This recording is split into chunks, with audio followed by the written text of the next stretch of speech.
செல்லம்மா சீரியல்ல மகேந்திரனும் லட்சுமியும் மலர் செல்லம்மாவோட வாழ்க்கை நல்லா இருக்கணும்னு மாங்கல்ய தானம் பூஜைக்கு ஏற்பாடு பண்றாங்க. சாமி கும்பிட்டு முடிச்ச உடனே லட்சுமி செல்லம்மா கிட்ட, செல்லம்மா இந்த ஃபங்க்ஷனுக்கு வந்திருக்க சுமங்கலி பெண்களுக்கெல்லாம் இந்த மாங்கல்யத்தை தானமா கொடுமா அப்படின்னு சொல்லி செல்லம்மா மூலியமா எல்லார்கிட்டயும் கொடுக்க வைக்கிறாங்க. ஃபங்க்ஷன் நல்லபடியா முடிஞ்சதும் சித்தார்த்தும் செல்லம்மாவும் மகேந்திரன் லட்சுமி காலில் விழுந்து ஆசீர்வாதம் வாங்க.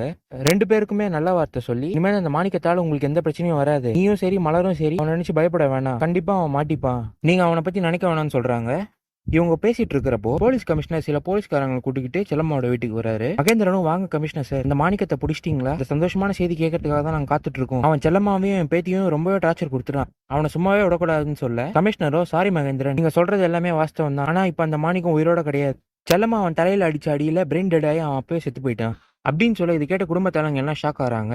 மாணிக்கத்தை பத்தி விசாரிக்க தான் நான் இந்த வீட்டுக்கே வந்தேன், மலர் சின்ன பொண்ணுனால அவளை ஸ்டேஷனுக்குலாம் கூட்டு போக முடியாது, அதனால அவளை நான் இங்கேயே விசாரிக்கிறேன், அதுக்கு உங்களோட பர்மிஷன் தேவை, மலரை என் கூட கொஞ்சம் அனுப்புறீங்களான்னு கேட்க, மகேந்திரன் தாராளமா கூட்டிட்டு போய் கேளுங்க சாருங்கிறாரு. மலர் கிட்ட விசாரிச்ச உடனே செல்லம்மாவை கூப்பிட்டு அவங்க கிட்டே விசாரிக்கிறாங்க. ரெண்டு பேர்கிட்டயும் விசாரிக்க முடிச்சதும் மகேந்திரன் கிட்ட, மகேந்திரன் செல்லம்மா கொலை பண்ணிக்க மாட்டான்னு எனக்கு நல்லா தெரியும், ஆனா இவங்க ரெண்டு பேர்கிட்ட இந்த வாக்குமூலத்தை பார்க்கும்போது தான் பொண்ணை பாதுகாக்கிறதுக்காக செல்லம்மா மாணிக்கத்தோட தலையில ஓங்கி அடிச்சிருக்கா, அடிச்ச அடியில் தான் அவன் பிரெயின் டெட் ஆகி இறந்து போயிருக்கான், இப்ப கிடைச்ச ஆதாரத்தை வச்சு பார்க்கும்போது செல்லம்மா தான் கொலை பண்ணியிருக்கான்னு நிரூபணம் ஆயிடுச்சு, எங்களுக்கு இப்ப என்ன பண்றதுன்னு தெரியல, நாங்க இப்ப செல்லம்மாவை அரெஸ்ட் பண்றோம், மேற்கொண்டு கோர்ட்ல பாத்துக்கலாம்னு சொல்றாரு.